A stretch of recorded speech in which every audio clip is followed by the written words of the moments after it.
Hello, everyone. You seem entranced by the stunning woman in the elegant little black dress, playfully engaging with that sharp-looking young man by the fireplace.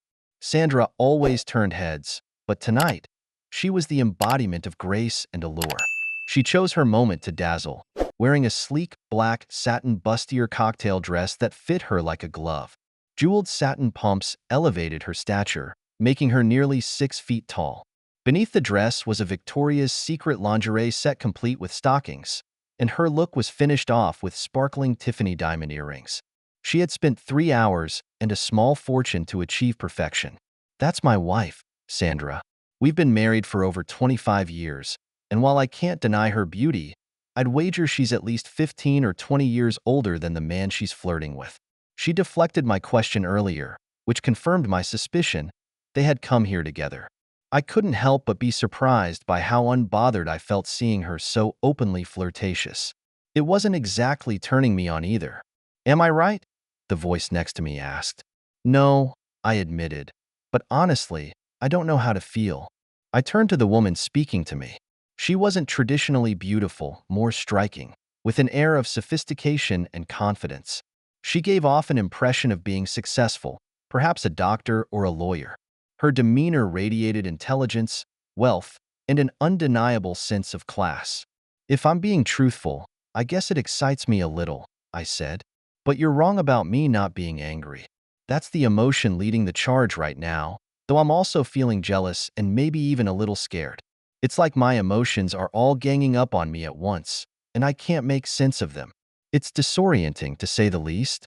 I turned my gaze back to my wife and the man who now had his arm casually resting on her hip, his hand gently grazing the small of her back. She didn't seem to notice or, more likely, didn't care, as she appeared fully captivated by whatever he was whispering in her ear. To an outsider, they might easily assume the two were longtime lovers. Their movements were fluid, their interactions almost rehearsed in their ease. At the same time, I wanted her to enjoy herself. She deserved it. The past year had been brutal for her. She lost both her parents and her only sibling within months of each other. Work hadn't made things any easier. As CFO of a struggling tech company, she had faced relentless pressure, overseeing layoffs and navigating the fallout of poor business decisions. Yet, through sheer determination, she helped steer the company toward recovery. To cope with the stress, she had committed herself to a strict diet and workout regimen for over a year, and the results were evident. You're clearly very proud of her, the woman next to me remarked. I sighed, shifting my attention back to her. I am. It's been an incredibly tough road for her. Tonight is meant to be her moment to step out of the darkness. I watched as the man toyed with the silver heart-shaped pendant around Sandra's neck. It was the only thing she was wearing tonight that hadn't been chosen specifically for this event. The locket held our photos from our first anniversary, something I gave her when we could barely afford anything. She'd always cherished it, and even now, despite having access to far more expensive jewelry, she insisted it was irreplaceable. When I suggested she leave it behind tonight, she adamantly refused, saying it meant more to her than everything else she was wearing. Now, as the man pretended to admire its design, he let the back of his hand rest lightly on her shoulder. Sandra didn't flinch, as if his touch were perfectly normal. But for me, it was anything but, and my anxiety spiked. I didn't catch your name, I said to the woman beside me, realizing I'd been too distracted to ask earlier. She didn't answer immediately, too engrossed in the scene unfolding before us. I repeated myself, leaning closer to be heard over the rising chatter of the party. This time, she startled slightly, breaking her gaze from my wife and the young man. I'm sorry, she said, her voice a mix of apology and amusement. I guess I was caught up watching the couple. I'm Dr. Carol Brown. She extended her hand formally, giving it a brief shake before turning her attention back to the pair. Alan Benson, I replied. Do you know the gentleman who's clearly trying to seduce my wife? Carol smirked, her gaze fixed on them. Are you sure it's him doing the seducing? She asked pointedly. I glanced back just in time to see Sandra rest her arm across the young man's shoulder, her elbow grazing his chest as they clinked champagne glasses in a celebratory toast. No, I've never seen him before, Carol continued, but he is quite the charmer, don't you think? We both continued to watch, neither breaking eye contact with the couple. They leaned into each other, their body language intimate, familiar, almost practiced. To anyone paying attention, they would appear to be a long-established couple. Yeah, I muttered, my frustration mounting as I struggled to maintain my composure. How well I was succeeding, I couldn't tell. I made a conscious effort to speak in a calm, measured tone, a habit I developed over the years to handle stressful situations. It had served me well in my professional life. Most people, when overwhelmed by stress, tend to raise their voices, make empty threats, or ramble incoherently. I found it far more effective to remain composed and quiet.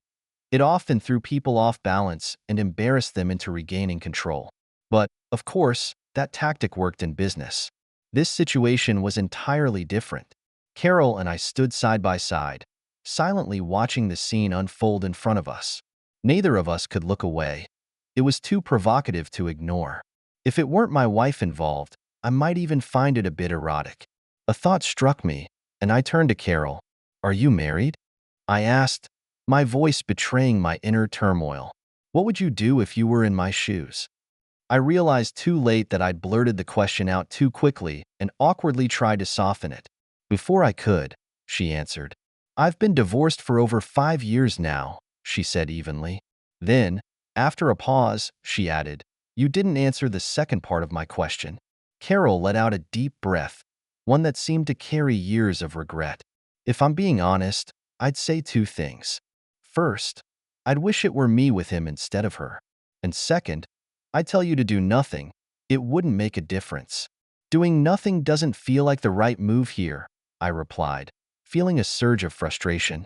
The emotions I'd been wrestling with, fear and anger, were now waging an all-out war inside me. I'm scared I'm losing my wife, and I'm furious at him. He must have noticed the wedding ring on her finger. Hell, he can probably feel it against his shoulder. At that moment, the man's hand slid lower on Sandra's back, coming to rest just above the curve of her shapely hips. Then, with a practiced ease, he began guiding her toward the garden. Carol and I exchanged a glance, silently agreeing to follow. Without a word, we grabbed fresh glasses of sparkling wine and trailed them outside. As they passed through the brightly lit doorway into the shadows of the garden, I could see why Sandra was so taken with him. His tuxedo, almost certainly a custom-tailored Emporio Armani, fit his toned frame perfectly. My own tux, rented from J.C. Penney, felt cheap in comparison. A Rolex gleamed on his wrist, probably a staple accessory for him, as a Tag Heuer would be beneath his standards. I instinctively tugged my sleeve down to hide my $59 Amazon watch, which, for all its modesty, kept the same time as his overpriced status symbol. The man, Ramon, stood about 6'2", his lean, athletic build making him look like he'd stepped straight out of a GQ cover shoot. His sandy, wavy hair gave him the air of a California surfer, while his sharp jawline and rugged features exuded confidence. As I stared at them, I felt a light tug on my elbow. Carol leaned in close and whispered, "Let's sit here and talk for a bit," gesturing toward a small table tucked away from the main crowd. Reluctantly, I followed her to an ornamental iron cafe table in a discreet corner. It wasn't as secluded as the dark spot Ramon had chosen for my wife, but it offered some privacy. Even from where we sat, I could still see them clearly. At that moment, Ramon boldly pulled Sandra into a passionate kiss, his arms locking around her as if she belonged to him. Sandra didn't just accept the kiss. She melted into it, wrapping her arms around his neck and responding with a fervor she'd never shown me. It was like watching a part of my soul get torn away. I started to get up, the instinct to intervene overwhelming, but Carol grabbed my arm and held me back. "Alan, don't," she said firmly. "Please don't make a scene. It'll only make things worse. Think for a second." Her words barely registered. My mind was a whirlwind of anger, humiliation, and disbelief. I was ready to tell her to back off and let me handle it when I noticed the sadness in her eyes. They glistened with unshed tears. "Carol," I demanded, my voice harsh, "what aren't you telling me?" She hesitated, her expression pained, and for a moment, I thought she wouldn't answer. Then, as if deciding she had no choice, she spoke. Alan, you don't need to keep watching. They won't sneak away. They'll come to you. Ramon will make Sandra tell you what they're planning before they leave together. That's his thing. He thrives on the humiliation. He'll look you straight in the eye while Sandra tells you she's spending the weekend with him. Her words hit me like a slap to the face. How do you know all this? I asked, my voice rising. Then, realization dawned. Wait, you were with him, weren't you? That's why you're divorced. My attention snapped to her fully now. Who is he? What's going on? Tell me, Carol, or so help me. Carol's composure cracked under my demand, and she quickly started talking. His name is Ramon Collins, she said. He's incredibly wealthy, though no one knows exactly where his money comes from. Despite his reputation, he's always invited to these events because he donates enormous sums to charity. The foundations turn a blind eye to his behavior. Her voice faltered, and I glanced around the patio. What had once been a private moment now seemed to have an audience. The other guests were beginning to notice. It was as if the collapse of my marriage had become the evening's entertainment. Is that what happened to you?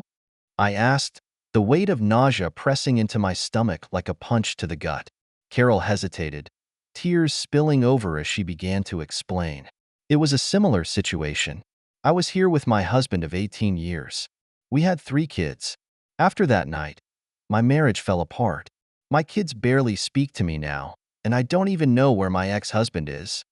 I haven't spoken to him in years, Carol confessed, her tears flowing freely now. Carol, I'm sorry about your family, but I need you to focus. Please, just tell me what happened, I said, trying to pull her back to the present. What you described earlier, it's exactly what I'm seeing with my wife right now. Carol took a shaky breath and started. My husband, Alex, and I attended a fundraising gala for our hospital's cardiology department. The goal was to raise money for new EKG machines, defibrillators, and other cutting-edge equipment. We had barely been there 15 minutes when Ramon set his sights on me. Before I knew it, or at least it felt that way, I was standing in front of Alex and a group of other attendees, telling him I was leaving with Ramon. Looking back, it must have been hours later, but in the moment, it all blurred together. She broke down, her voice choked with emotion. I stood there, looking my husband, the love of my life, the father of our 3 teenage kids, right in the eyes, and I told him I was leaving for the weekend with Ramon. I'll never forget the look on his face. The shock turned to anger almost instantly, and that's when I knew our marriage was over. But I still went with him. She paused, her shoulders shaking. Alex tried to stand up to Ramon, but before he could say much, the event's security team appeared out of nowhere and physically made him sit back down. He begged me to stop as I walked away, but I didn't listen. Ramon just kept smiling, his arm around my waist as we left together. Jesus, Carol, I muttered, horrified. Her voice dropped to a whisper. It gets worse, Alan. You need to brace yourself. That weekend with Ramon, it was the most incredible sexual experience of my life. Nothing before or since has compared to it. And despite everything I lost because of him, my husband, my kids, my dignity, if he asked me to go with him again, I would. That's it, I snapped, standing abruptly. I'm going over there to put a stop to this. Carol grabbed my arm firmly. Don't, she said, her voice urgent. You'll only embarrass yourself. Look around. I glanced around the room and realized she was right. Every set of eyes in the place was on me, waiting to see what I'd do. Carol continued, the Foundation's security is already on the move, heading toward us. And look, they're coming this way anyway. She's going to leave with him, no matter what you say or do. I turned to see Ramon guiding Sandra toward me, his arm possessively around her waist. Her hips subtly moved with his, almost leading him in my direction. Ramon's smirk was impossible to miss, a smug, triumphant look plastered on his face. Unlike him, Sandra couldn't meet my gaze. She looked down, clearly ashamed, or maybe just uncomfortable with the situation. In that instant, I knew 2 things. First, no matter what happened in the next 5 minutes, my marriage was over. There was no coming back from this. Second, I wasn't going to let them make me the evening's spectacle. I refused to play the helpless, humiliated victim. I turned back to Carol, who was staring at Ramon with an expression that made my stomach churn. She looked like she'd jump at the chance to sleep with him right there on the table if he asked. Damn it. The room, which had been lively and loud moments ago, had gone eerily silent. I tried to focus on Carol, hoping to distract myself. Then I heard her voice behind me. Alan, honey, I want you to meet someone, Sandra said, her tone unsteady. She sounded nervous, like even she wasn't sure how to go through with this. I didn't turn around. Instead, I ignored her completely and addressed Carol. Tell me about your kids, I said firmly. Carol's mouth fell open, caught off guard. She stammered, emitting only a few squeaks. Sandra's voice came again, louder this time, tinged with a mix of surprise and embarrassment. Alan, I said I want you to meet someone. I still didn't turn, keeping my attention on Carol. I'm listening, I said. From behind me, I heard Ramon's smug tone. Mr. Benson, I think you really need to hear what your wife has to say. I ignored him entirely, repeating my question to Carol. Tell me about your kids. I'm interested. The silence in the room deepened. No one moved. Carol looked like she was starting to gather herself when Sandra spoke again, her voice pleading. Alan, please look at me, she said, a note of exasperation creeping in. I turned slowly, meeting their eyes for just a moment. The smugness on Ramon's face and the growing discomfort on Sandra's made it clear they were becoming aware of how much of a scene they were causing. Sandra, I said pointedly, interrupting her before she could speak, you have never looked more beautiful than you do tonight. You are absolutely stunning. Her face lit up, and she began to smile, but I didn't let her continue. Goodbye, Sandra. With that, I turned back to Carol. Now, you were saying? A ripple of nervous laughter spread through the room as people realized what had just happened. The embarrassment on Sandra and Ramon's faces was palpable, and it was clear they were losing control of the situation. Carol began talking lightly about her children, her voice shaky but audible, which only made the crowd react more. Then Ramon made his biggest mistake yet. He placed his hand on my shoulder, attempting to pull me toward him. Before I could react, Carol jumped in, her voice loud and desperate. Ramon, why don't you go home with me instead of her? I promise you won't regret it.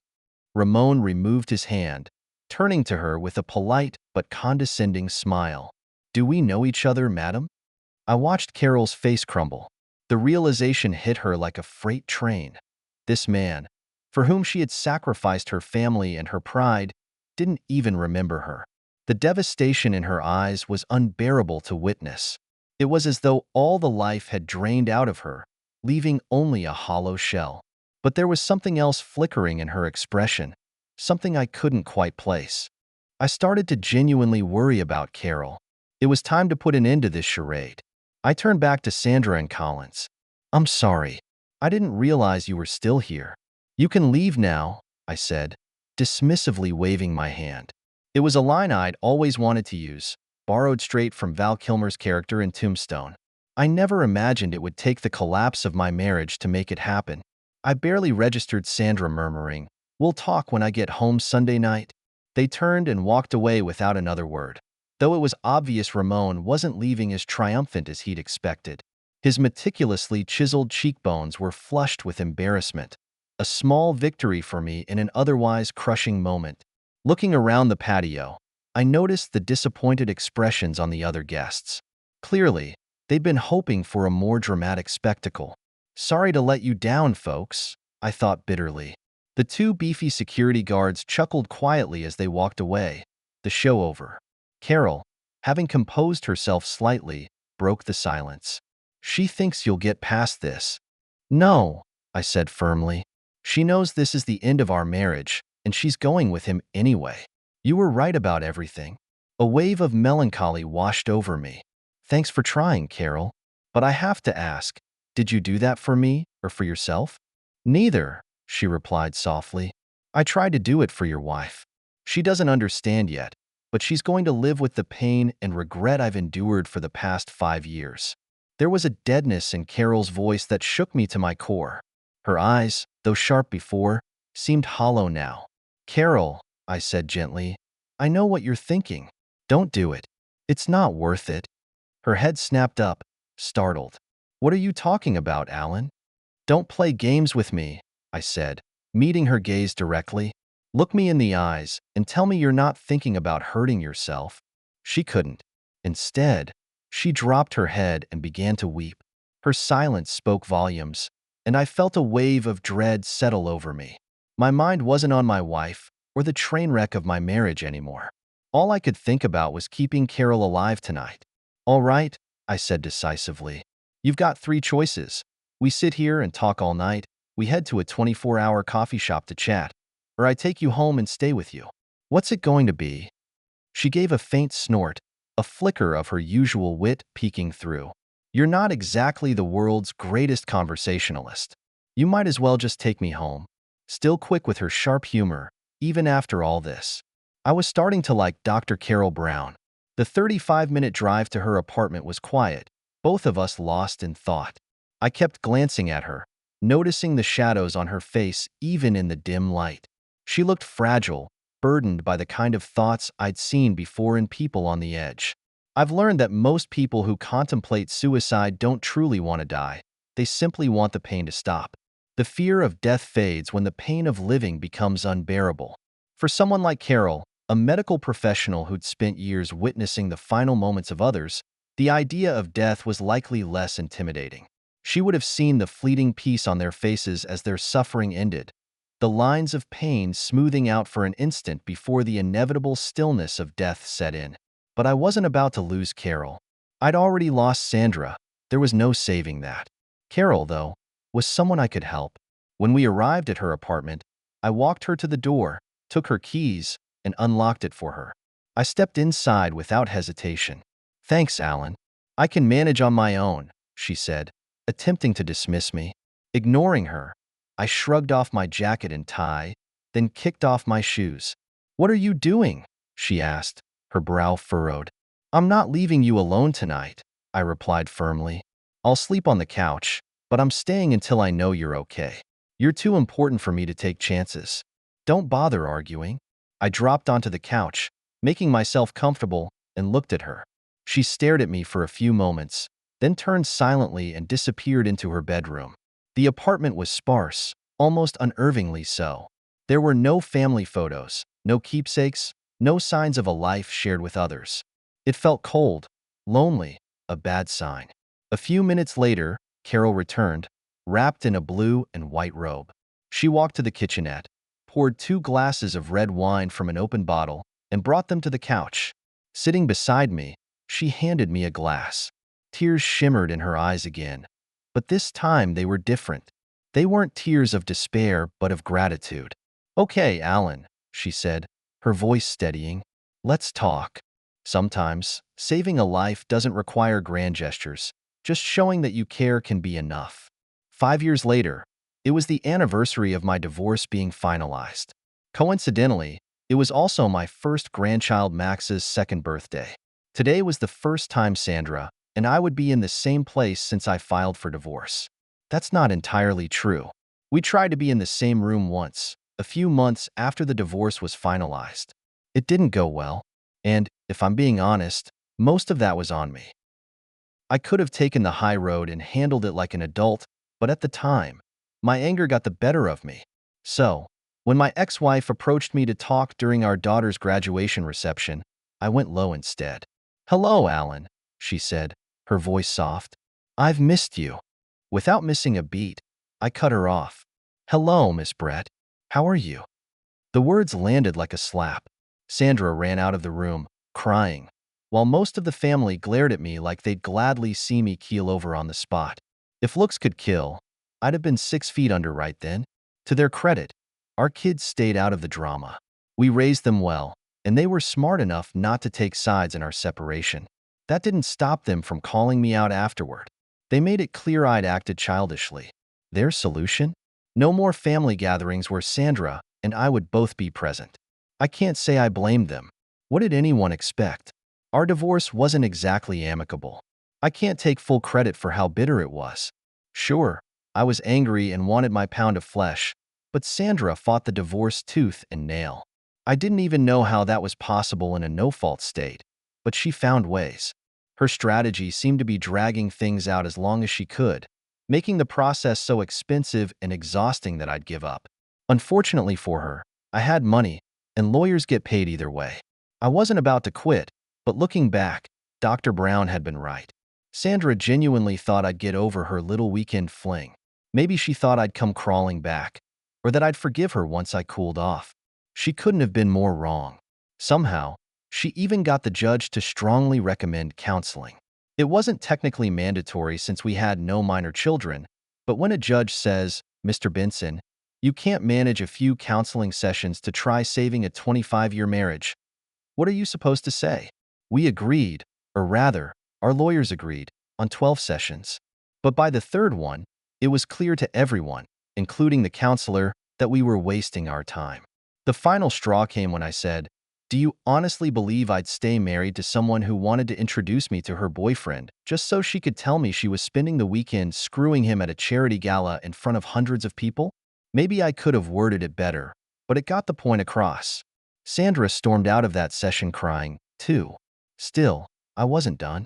After her counseling stunt, my young, ambitious lawyer suggested amending the divorce petition to include spousal support for me. My wife's total income was more than double mine, and after 25 years, I was legally entitled to a piece of it. I didn't need the money, but it was the principle of the thing. Sandra and I had always kept our finances separate, so the idea of her paying me spousal support clearly infuriated her. Her legal team eventually convinced her to concede to a nominal amount, mostly to protect her investments, retirement accounts, and profit sharing. I didn't touch a penny of it, though. I put it all into a savings account for future grandchildren. But the part one was most satisfied with was that the settlement required Sandra to legally revert to her maiden name. I wanted a clean break, no lingering connections. Maybe I should have let it go and moved on, but the pain and humiliation she caused made me feel justified in dragging it out. Now, 5 years later, my anger had mostly faded. My son convinced me to attend my grandson Max's second birthday party, pointing out that his expectation for his parents to act like adults wasn't unreasonable. He also made it clear that the whole family was tired of coordinating events just to keep Sandra and me from crossing paths. He was being polite. It was really just me causing the trouble. I was proud of my son for calling me out. There's a special kind of pride a father feels when he's confronted with the truth by his child and realizes they're right. I'm not sure if mothers feel the same way, but that brings us to today. I stood in my son's spacious backyard, light beer in hand, waiting for Sandra to show up. I'd gone for a double scotch on the rocks earlier, but my daughter-in-law's disapproving glare made me settle for the beer. In hindsight, it was probably the better choice. The backyard was incredible, filled with gadgets and toys that no 2-year-old could possibly use, but it was perfect for a family gathering. For some reason, being there gave me a sense of hope. As I soaked in the ambience, I spotted Sandra walking in. She still looked beautiful. My heart didn't skip a beat or anything, but I couldn't stop myself from smiling, just a little. I glanced around quickly, embarrassed, to see if anyone had noticed my smile. Sandra looked a little nervous as she made her way through the crowd, stopping to chat with family members and kneeling down to spend a moment with the birthday boy. I wasn't sure if she'd seen me yet, but I doubted it. I kept to myself, pretending to study a jungle gym nearby. It looked overly safe, not a single sharp edge, loose bar, or high spot where a kid might risk a scraped knee. By the end of my inspection, I was disappointed. What happened to the good old days of dangerous playground equipment? Then I heard her voice. "Hello, Alan. How have you been?" I turned to face her. She still looked amazing, I had to admit. My eyes dropped to the Manhattan in her hand, her favorite drink, but it wasn't served in a coupe glass, just a tall bar glass. Meanwhile, I'd been relegated to a light beer. I lifted the bottle slightly, almost in mock salute, and sighed. "I've been good, Sandra," I said, keeping my tone neutral. There was a brief, awkward pause, and then, out of nowhere, I blurted, "You never had your name changed back like you agreed to." To my surprise, she didn't burst into tears or storm off. Instead, she responded with calm defiance. "So, sue me. It's not like you haven't done it before." She sipped her drink and added, "I didn't change it because in my heart, I still consider you my husband, even if, in your eyes and the laws, I'm not. I couldn't help but laugh. Sandra had always had a way of making me laugh, even when I didn't want to. Okay then, Sandra Benson it is, I said, smiling. You know, I've been keeping tabs on you, she said unapologetically, catching me off guard. I raised an eyebrow, instantly on edge. No, I didn't know that, I replied sharply. She waved off my reaction with a flick of her hand. Relax, it's not anything covert. I've talked to your friend, Dr. Brown. We've gotten to know each other over the last couple of years. Actually, we've developed a bit of a bond. I wouldn't call us close friends yet, but I think we're good for each other. Her words didn't sit well with me, and she must have noticed my expression. Please don't be angry with her, she said quickly. I begged her not to tell you. I know how much you two mean to each other, and I didn't want to ruin that. I just wanted to understand how I could have done what I did, to you, to us. Honestly, we don't even talk about you. We're just trying to help each other. I was surprised by her sincerity. More surprisingly, I wasn't angry. I'm not upset, Sandra, I said, my voice even. Have the two of you made any progress in understanding? She's a work in progress, Sandra admitted with a small smile. But she's quite a woman. She told me you saved her life. No, I didn't, I corrected her. She saved herself. I just gave her the chance to do it. There was a long pause before I spoke again. I can't believe I'm saying this, but I'm genuinely interested in understanding more about what happened. Or, more accurately, why. Sandra's emotions got the better of her, and she had to choke back a sob. Yes, Alan, she said softly. I'd really like to talk about it. We found an empty table far from the crowd and sat facing each other. Before we start, Sandra, I said firmly, promise me one thing. No matter what, don't lie to me. After everything we've been through, and after all this time, we're too old for games. If you ever had any love, respect, or feelings for me, just be honest. She nodded solemnly, tears spilling down her cheeks. I promise, she said softly. She pulled out a handkerchief, wiped her eyes, and blew her nose with a loud honk. It wasn't exactly graceful, and it drew some attention from nearby guests. I couldn't help but smile. You know, the handkerchief thing always got to me. Even when we first met, I thought, here's this stunning, self-assured woman, absolutely captivating, turning heads wherever she goes. And yet you'd blow your nose like some cigar-chomping truck driver in a rest stop bathroom. Sandra burst out laughing, and so did I. We laughed so hard for the next 5 minutes that I'm sure the family went from worrying we'd kill each other to thinking we were completely nuts. But the ice was broken, and when we finally calmed down, she went first. Alan, I don't want to pry into your personal life, she began nervously, but Carol is very fond of you. She's quite attached, and it makes me jealous. I know I have no right to feel that way, but I do. Why haven't you married her? My initial instinct was to snap, none of your damn business. But I chose sincerity instead. It was time to stop holding back. Carol and I are really good friends, I said. We do a lot together, and she brings me peace and comfort. But in the 5 years I've known her, we've been intimate less than a handful of times. That's not what our relationship is about. I'll never ask her to marry me, partly because I don't want to risk ruining our friendship, but mostly because of what she did. Sandra's expression faltered, but I kept going. What you did to me destroyed me, Sandra. Carol admitted that if Ramon ever asked, even after everything she lost because of him, she'd still sleep with him in the middle of the 50-yard line at the Super Bowl. I can't risk putting myself through that kind of betrayal again. I paused, unsure if my words were hurting her. You probably don't know this. Our kids certainly don't, and they never will. But I spent 2 years in therapy trying to understand what happened that night. I know I seemed calm and composed, but inside, I was shattered. Sandra nodded, her voice barely above a whisper. Did Carol tell you how often Ramon pulled that stunt? And how the foundation reacted? She did, I replied. But, Sandra, I need to understand. What were you thinking? Why did you let it happen? Her gaze dropped. Alan, I didn't fool myself. Even as I stood there with him, falling under his spell, I knew the truth. He didn't get me into bed by lying or pretending I was his soulmate. He didn't promise me a fairy tale or a life of luxury. I wasn't deluded, Alan. I knew exactly what it was, and I still let it happen. He told me that if I spent the weekend with him, he'd give me the best sex of my life, Sandra began, her voice trembling. He promised that, when I drew my last breath, our weekend together would be the memory foremost in my mind. That's all he said. And for reasons that 5 years of therapy haven't been able to uncover, I agreed. I swallowed hard before asking, well, was it? Was it the best sex of your life? This was a moment of truth. Sandra didn't hesitate. For the first time in what felt like forever, she was completely honest. Yes, Alan, it was, she admitted, her voice soft but steady. I know that hurts you, and I'm so sorry, but I won't lie to you again. The truth is, nothing else has ever compared to it. And before you ask, I'd like to think I'd say no if he came back for me. But I can't promise you that. After I realized you were gone, after I knew you weren't coming back, I spent months searching for the same deep, sensual emotion I discovered that weekend.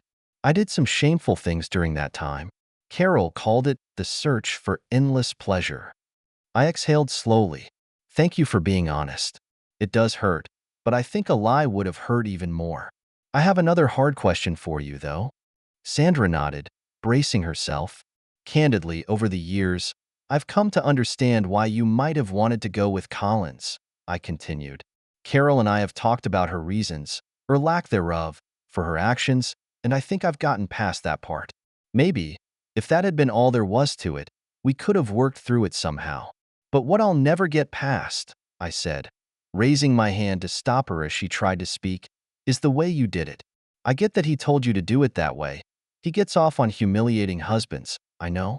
But how could you walk up to your husband of 25 years, the father of your children, the man who stood by you through every success and failure, and in front of a crowd, tell me you were going to spend the weekend with a lover? How could you expect us to go back to our life as if nothing significant had happened? You didn't even come to me privately. What possessed you to humiliate me like that? Sandra stood frozen for what felt like an eternity. She didn't cry. Maybe she had no tears left. I don't know, Alan, she finally whispered. I honestly don't know. I could tell you all the usual excuses. Fear of aging, feeling neglected, hormones. But none of that would be true. And that's what kills me. 5 years later, and I still don't understand why I did it. He told me it was the best way for everyone, and somehow, in that moment, it made sense. So I did it. I knew I was hurting you, she continued, her voice breaking, but I really believed we could work past it when he brought me home on Sunday night. And yes, he brought me home. He was a perfect gentleman about it. He turned on the lights in his suite and said it was time for me to go.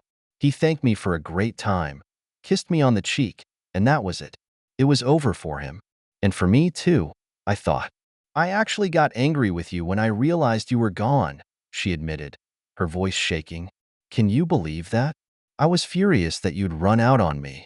That's why I fought the divorce so hard. I wanted to make you pay. And the alimony thing? Nice touch. I didn't know whether to laugh or cry when that happened. Sandra, I said, shaking my head, you're not some high school dropout scraping by on part-time work at a grocery store. You have an advanced degree in finance, and you've practically run a Fortune 500 company. How does someone like you not know better? She didn't answer. There was no fight left in her. She stood completely exposed, vulnerable in a way I'd never seen before. For the first time, I believed her when she said she didn't know why she'd done what she did. What do you want from me, Sandra? I asked, my voice quieter now. She looked at me, her eyes pleading. Alan, I want you to save me, too. You saved Carol, and she did the same thing I did. You forgave her. You were with her. I just want to be part of your life again. I can accept that we'll never be married again, or even live together.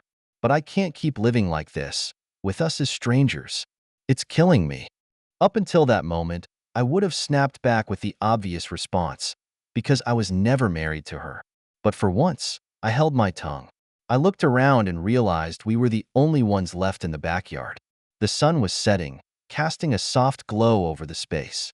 Either the party had ended, or we'd driven everyone inside. Sandra didn't seem to notice, lost in her thoughts about the choices she'd made. What did I want? That question loomed large in my mind. Friends, family, and therapists had asked me for years if I was better off with her in my life or out of it. My answer had always been the same: out of it. But now, I wasn't so sure. The truth was, I missed her. I missed the way we'd wind down in bed, talking about our day.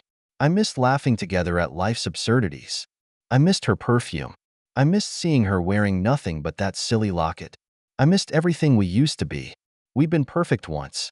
We'd never be perfect again, but maybe that was okay. Friends, I said finally. We can do friends. Let's make a standing date. Dinner once or twice a month. We still have a lot to talk about. Maybe we can start making up for the time we've lost. Sandra's face crumpled as tears spilled down her cheeks. So, it turned out, she did have some tears left after all. Subscribe so you don't miss new stories on the channel. Bye.